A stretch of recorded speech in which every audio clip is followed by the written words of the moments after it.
ಕೇಂದ್ರ ಸರ್ಕಾರಕ್ಕೆ ಹೋಗಿ ಕೂತ್ಕೋಬೇಕಲ್ಲ. ಇವತ್ತು ತಮಿಳುನಾಡಿನಲ್ಲಿ ಒಂದು ಬಿಜೆಪಿ ಸೀಟ್ ಇಲ್ಲ, ಅವರು ಕೂಡ ಮಾನ್ಯತೆ ಕೇಂದ್ರ ಸರ್ಕಾರ ಕರ್ನಾಟಕ ಕೊಡ್ತಾ ಇಲ್ಲ. ಇವರು ಕೇಳಬಹುದಲ್ಲ, ಯಾಕೆ ಅಂತ. ನಮಗೆ ಕೇಳೋದನ್ನ ನಾನು ಬೇಡ ಅನ್ನಲ್ಲ, ಕೇಂದ್ರ ಸರ್ಕಾರ ಏನ್ ಮಾಡ್ಬೇಕು ಅದನ್ನು ಕೇಳಬೇಕಲ್ಲ. ಇವತ್ತು ನೀವು VKP ಹೈಟ್ ಮಾಡಬೇಕು, so 35 lakh already 35 lakh fix ಮಾಡುವಲ್ಲ ಮೊನ್ನೆ. ಈ ದೇಶದಲ್ಲಿ ಯಾರು ಮಾಡೋಕ್ಕಾಗಿದೆಯಾ? ಸಿದ್ದರಾಮಯ್ಯ ಮಾಡಲಿಲ್ಲ, ಎಲ್ಲ ಬಾಯಿ ಮೇಲೆ ಕೈ ಇಟ್ಕೊಂಡ್ಬಿಟ್ರು. 35 ಲಕ್ಷ ರೈತರಿಗೆ ಫಿಕ್ಸ್ ಮಾಡ್ತಾ ಇದ್ರೆ ಮುಂದೆ ಎಲ್ಲಿ ಹೋಗುತ್ತೆ ಇದು? 40,000 ಕೋಟಿ ಅದೊಂದು ಪ್ರಾಜೆಕ್ಟ್ ಆಗುತ್ತೆ. ಹುಡುಗರು ಸಮಸ್ಯೆ ಬಹಳ ಆಕಾಶದಷ್ಟಿದೆ. ನಮ್ಮ ಸರ್ಕಾರ ಸ್ವಲ್ಪ ಸಣ್ಣ ಪುಟ್ಟ ವ್ಯತ್ಯಾಸಗಳು ಇರ್ಬೋದು, ನಾವೇನು ತಪ್ಪೇ ಮಾಡಿಲ್ಲ, ಎಲ್ಲನೂ ಮಾಡಿಬಿಟ್ಟಿದ್ದೀವಿ ಅಂತ ಹೇಳುವಂಥದ್ದು ಮಾತುಗಳನ್ನ ನಾನು ಹೇಳಲಿಕ್ಕೆ ತಯಾರಿಲ್ಲ. ಆದರೆ ಹಂತ ಹಂತವಾಗಿ ಸಾಕಷ್ಟು ಪ್ರಾಮಾಣಿಕವಾದಂಥ ಪ್ರಯತ್ನವನ್ನು ಮಾಡ್ತಾ ಇದ್ದೀವಿ. ಇವತ್ತು 1,000 ಕೋಟಿ ಮೊನ್ನೆ ಪರಿಹಾರಕ್ಕೆ NDRF ಜೊತೆಗೆ ನಾವು ರಾಜ್ಯದಿಂದ ಕೊಡೋದಾಯಿತು ಹೆಚ್ಚುವರಿಯಾಗಿ.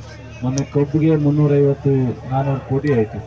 ಇವತ್ತು ಮೆಕ್ಕೆಜೋಳಕ್ಕೂ ಹೆಚ್ಚು ಕಡಿಮೆ 1,000 ಕೋಟಿ ಆಗ್ತಾ ಇದೆ. ವರ್ಷಕ್ಕೆ ಇಂಥದ್ದೇ 5,000-10,000 ಕೋಟಿ ಆದಾಗ ಬಹುಶಃ ಸರ್ಕಾರ ಬಜೆಟ್ ಅಲ್ಲೇ ಆಕಸ್ಮಿಕ ಬರುವಂಥ ಈ ಸಮಸ್ಯೆಗೆ ಬಹುಶಃ ನಿಮ್ಮ ಮನೆಯಲ್ಲಿ ಹೆಂಡ್ತಿನೋ ಮಕ್ಕಳಿಗೆ ದುಡ್ಡು ಇರೋದನ್ನೇ ಮಾಡ್ಬೇಕಲ್ಲ. ಎಲ್ಲಕ್ಕೂ ಬಿಟ್ಟು ಹೋದ್ರೆ ಮಾಡೋಕ್ಕಾಗಬೇಕಲ್ಲಪ್ಪ. ಆಮೇಲೆ ನಾವು ಮಂಡ್ಯ ಬೇರೆ ಬೆಳಗಾಂ ಬೇರೆ ರೈತರು ಅಂತ. ಇವತ್ತು ನಿಮ್ಗೆ ಗೊತ್ತಿಲ್ಲ, ಮಂಡ್ಯದರಿಂದ ಬೆಳಗಾಂನವ್ರು ಚೆನ್ನಾಗಿದ್ದೀರಾ, ಕಟ್ಟ ಎಲ್ಲ ಕಡೆ ಇದೆ. ಸರ್ಕಾರ ಆಗಲಿ, ಇಡೀ ಕರ್ನಾಟಕ ರೈತರೇ ಒಂದು, ಇಡೀ ಕರ್ನಾಟಕ ಸಮಸ್ಯೆನೇ ಒಂದು. ನಮಗೊಂದು ಪರ ಅಂತಿಲ್ಲ. ಇವತ್ತು ನಿಮಗೆ ಕಬ್ಬು ಕಟಾವು ಮಾಡೋ ಮಿಷನ್ ಕೊಟ್ಟವಲ್ಲ, ಮಂಡ್ಯಕ್ಕೆಲ್ಲ ಕೊಟ್ಟಿತ್ತು, ಈ ಭಾಗದ ಜನಕ್ಕೆ ಕೊಟ್ಟಿತ್ತು. 50 ಲಕ್ಷ ರೂಪಾಯಿ ಸಬ್ಸಿಡಿ SC ST ಜನರಲ್ಲಿ 40 ಲಕ್ಷ. ಈ ದೇಶದಲ್ಲಿ ಎಲ್ಲೂ ಕೊಟ್ಟಿಲ್ಲ. ಯಜಮಾನ್ರು ಯಾಕೋ ಸ್ವೀಟ್ ಮಾಡ್ಕೊಂಡವ್ರೆ. 40 ಲಕ್ಷ ಸಬ್ಸಿಡಿ ಜನರಲ್ಲಿಗೆ, ಒಬ್ಬ ರೈತರಿಗೆ. ನೀವು ಒಬ್ಬ ತಗೊಂಡ್ರೆ ಕಬ್ಬು ಕಟಾವು ಮಾಡೋ ಮಿಷನ್ 40 ಲಕ್ಷ ಸಬ್ಸಿಡಿ ಈ ದೇಶದಲ್ಲಿ ಚೆಕ್ ಮಾಡಿ. ಕೃಷಿ ಸಚಿವ ಲಾಸ್ಟ್ ಟೈಮ್ ಬೆಳಗಾಂನಲ್ಲಿ ದೊಡ್ಡದಾಗಿ ಇದನ್ನ ಮಾಡಿ ಕೊಟ್ಟಿದ್ದೀವಿ. ಈ ಥರದ್ದು ಯಾವುದನ್ನು ನಾವು ಕಡಿಮೆ ಮಾಡಿಲ್ಲ. ಈ ಕೃಷಿ ಹೊಂಡ 100 ತಾಲೂಕು ಇತ್ತು, 100 ತಾಲೂಕು ಮಾಡಿದ್ದೀವಿ. ನಮ್ಮ ಕೈಲಾಗೋದು ಎಲ್ಲವನ್ನೂ ಮಾಡಿದ್ದೀವಿ. ನಿಮಗೆ ಅಲ್ಲಿ ಶಿಕ್ಷಕರದ್ದು ಬಹುಶಃ ಸೇರ್ಕೊಂಡ್ಬಿಡ್ತಾರೆ. ಎಲ್ಲ ನಿಮ್ಮಣ್ಣ ತಂದಿರು, ನಮ್ಮಣ್ಣ ತಂದಿರು ಅಪಾಯಿಂಟ್ಗೆ ಹೋಗೋರು, ಪೊಲೀಸ್ಗೆ, ಶಿಕ್ಷಕರಿಗೆ ಎಲ್ಲ ದೂರದಾರೆ. ಅಮೆರಿಕದಿಂದ ಬರ್ತಾರ, ಎಲ್ಲ ನಮ್ಮವರಿದ್ದಾನೆ ಮಾಡಿದ್ರು. ಸೇರೋ ಗಂಟ ಗುಲ್ಬರ್ಗದಲ್ಲಿ ಅಪ್ಲಿಕೇಶನ್ ಹಾಕೊಂಡು ಸೇರ್ತಾರೆ. ಆಮೇಲೆ ಮಂಡ್ಯದವರು ಮಂಡ್ಯಕ್ಕೆ ಹೋಗ್ಬೇಕು ಅಂತಾನೆ, ಮಂಡ್ಯದಲ್ಲಿ ಗುಲ್ಬರ್ಗದಲ್ಲಿ ಅಪ್ಲಿಕೇಶನ್ ಹಾಕೊಂಡು ಸೇರ್ಕೊಂಡ್ಬಿಡ್ತಾರೆ. ಆಮೇಲೆ ನಾನು ಗುಲ್ಬರ್ಗಕ್ಕೆ ಹೋಗ್ಬೇಕು ಅಂತಾನೆ. ಏನು ಮಾಡೋದು ಇನ್ನ? ಸೇರೋನಾಗ ಅಪ್ಲಿಕೇಶನ್ ಹಾಕೊಂಡು ಆ ಜಿಲ್ಲೆಗೆ ಕೋಟಾದಲ್ಲಿ ಸೇರಿಬಿಡ್ತಾರೆ. ಆಮೇಲೆ ನಾನು ಬೆಳಗಾಂಗೆ ಹೋಗ್ಬೇಕು ಅಂತಾನೆ, ಬೆಳಗಾಂ ನಾನು ಮಂಡ್ಯಕ್ಕೆ ಹೋಗ್ಬೇಕು ಅಂತ. ಯಾವ ಥರ? ಈಗ ಅವ್ರು ಯಾರೂ ಈ ರಾಜ್ಯದಲ್ಲಿದ್ದಾರೆ, ಎಲ್ಲರೂ ನಿಮ್ಮಂಗೆ ನಮ್ಮಂಗೆ ಫ್ಯಾಮಿಲಿಯಿಂದ ಹೋಗಿರ್ತಕ್ಕಂಥವ್ರೆ. ಇವೆಲ್ಲ ಸಾರ್ವಜನಿಕವಾಗಿ ಸಾಕಷ್ಟು ಸಮಸ್ಯೆಗಳನ್ನ ನಾವು ದೂರದಿಂದ ನೋಡೋಣಾಗ ಅವ್ರು ಯಾಕೆ ಒಬ್ಬ ಮಂತ್ರಿಗಳು, ಮುಖ್ಯಮಂತ್ರಿಗಳು ಮಾಡಲ್ಲ ಅಂತೀವಿ.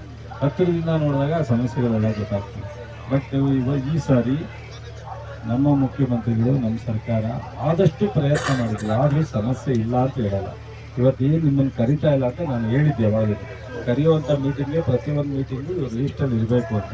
ಆದರೆ ಯಾಕೆ ಬಿಟ್ಟಿದ್ದಾರೋ ಗೊತ್ತಿಲ್ಲ. ನಾನು ಈ ಸಲ ಅಂತೂ 100ಕ್ಕೆ 100 ಮುಲಾಜಿಲ್ಲದೆ ನಾನು ಮುಖ್ಯಮಂತ್ರಿಯವರ ಹತ್ರನೇ ಮಾತಾಡಿ ನಿಮ್ಮನ್ನು ಎಲ್ಲ ಮೀಟಿಂಗ್ನಲ್ಲೂ ನಿಮ್ಮ ಪ್ರತಿನಿಧಿ ಇರಬೇಕು, ಆ ಜವಾಬ್ದಾರಿ ತಗೋತೀನಿ. ಅದರಲ್ಲಿ ಯಾವುದೇ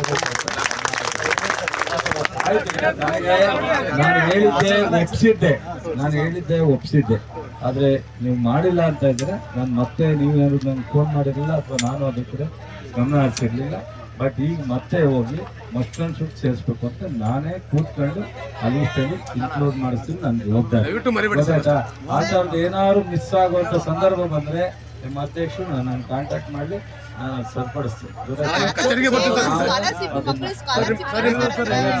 ಮಾಡ್ತೀನಿ.